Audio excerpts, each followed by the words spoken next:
Pizza খেতে কার না ভালো লাগে। আমার বাচ্চাদের তো খুবই পছন্দ। তাই ঘরে থাকা উপকরণ দিয়ে আমি আজ বানিয়ে নিলাম পিৎজা। পিৎজার জন্য 1/2 কাপ গরম জল নিয়েছি, মানে কুসুম গরম জল, আর 1/2 চামচ ইস্ট নিয়েছি। তো এগুলো আমি ভালো করে একটু নেড়ে চেড়ে নিয়েছি। তারপর দিয়ে দিলাম পুরো ভরা 1 কাপ ময়দা, এটা কিন্তু পুরো ভরে দিতে হবে। আর নিয়েছি 1/2 চামচ চিনি।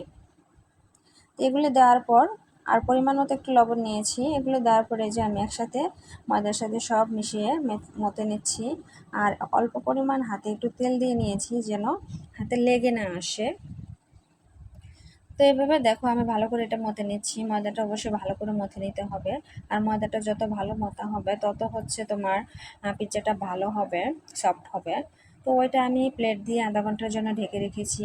এর মাঝখানে হচ্ছে আমি এখন পিৎজার জন্য উপকরণগুলো রেডি করে নিচ্ছি। এখানে আমি এই যে মুরগির মাংস নিয়েছি, পেঁয়াজ কুচি নিয়েছি, আর মশলার মধ্যে নিয়েছি আদা বাটা, রসুন বাটা, ধনিয়া গুঁড়া, জিরা গুঁড়া, আর নিয়েছি একটু কালার আসার জন্য কাশ্মীরি লঙ্কা গুঁড়া। তো এখন আমি সব কিছু একসাথে মিশিয়ে নিব। এখানে কিন্তু আমি একটু লবণও অ্যাড করেছি, লবণ তো অ্যাড করতেই হবে। এখন দেখো আমার অনেকটা মিশানো হয়ে গেছে। তো আমি যে ডেকে রেখেছিলাম, ফিরে আসলাম আধা ঘন্টা পর। দেখো আমারটা এরকম ফুলে আসছে। ময়দাটা এরকম ফুলে আসলে সেটা আবার হচ্ছে ভালো করে মথে নিতে হবে। তো আমার ময়দাটা অনেকটা ভালো করে মথা হয়ে আসতেছে। ময়দাটা আসলে যত ভালো মথবে তত হচ্ছে পিৎজাটা ভালো সফট হবে। এখন এই যে আমি এই রুটি বানানোর পিড়াতে ময়দাটা নিয়ে নিয়েছি। রুটি যেভাবে আমরা বেলি ঠিক সেইভাবে বেলে নিচ্ছি।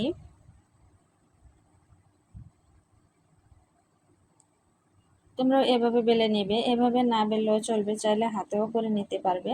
তবে এভাবে করলে হচ্ছে ভালো হয়, দেখতে সুন্দর লাগে। আর হাতে করলে তো অতটা সুন্দর হয় না। তো এখন হচ্ছে এটা করে রেখে আমি মাঝখানে দিয়ে দিয়েছি পিৎজার জন্য যে মাংসগুলো নিয়েছিলাম, সেগুলো আমি এখন একটু ভেজে নেব। তো একটা ঢাকনা দিয়ে ঢেকে রেখেছি। তো সেটা হওয়ার জন্য আমি এখন হচ্ছে যেটাতে আমি পিৎজা দিব, ওই প্যানে হচ্ছে আমি অল্প পরিমাণ তেল দিয়ে মেখে নিচ্ছি। এখন এই যে রুটিটা দিয়ে আবার এটা ভালো করে সেট করে নিচ্ছি। দেখো এভাবে চারখানা দিয়ে ভালো করে সেট করে নেবে। এইভাবে সেট করে নিলে হচ্ছে তোমার পিৎজাটা দেখতে ভালো লাগে। তো একটা কাঁটা চামচ দিয়ে এভাবে আমি ভালো করে কুচিয়ে কুচিয়ে দিচ্ছি, ভিতরে যেন ফাঁফা না থাকে, ফুলে না ওঠে। তো এই জিনিসটা খুব ভালো করে করতে হবে, ভালো করে না করলে হচ্ছে তোমার ফুলে উঠবে, ফাঁপা ফাঁপা হয়ে উঠবে।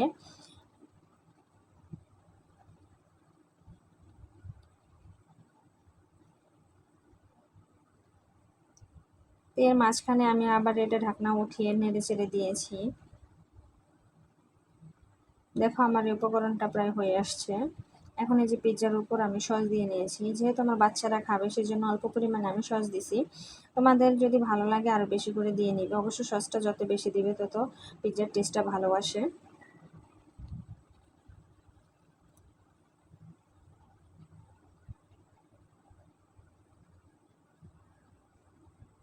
তো আমার মেশানো হয়ে গেছে সস। এখন আমি যে উপকরণগুলো নিয়েছি মুরগির মাংসের সাথে, ওগুলি আমি এখানে ভালো করে ছড়িয়ে দিব পিৎজার উপর।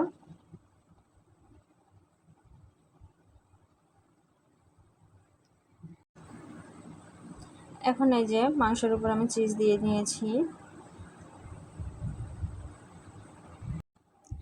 তো দেখো আমি চিজগুলো এভাবে একটা গ্রেটার দিয়ে করে নিয়েছি। গ্রেটার দিয়ে আমি কীভাবে করেছি সেটা স্কিপ হয়ে গেছে। তোমরা তো ভালো করে জানো যে গ্রেটার দিয়ে কীভাবে করতে হয়। তো গ্রেটার দিয়ে করার পর সব কিছু দেওয়ার পর আমি যে চুলায় বসিয়ে দিয়েছি। পিৎজাটা আমার প্রায় হয়ে আসছে। দেখো তোমরা বাচ্চাদের জন্য বাসায় এভাবে পিৎজা করে নিতে পারো। এভাবে বাসায় পিৎজাগুলো খুবই মজা হয়। তো দেখো আমার পিৎজাটা হয়ে আসছে। কেমন হয়েছে পিৎজাটা?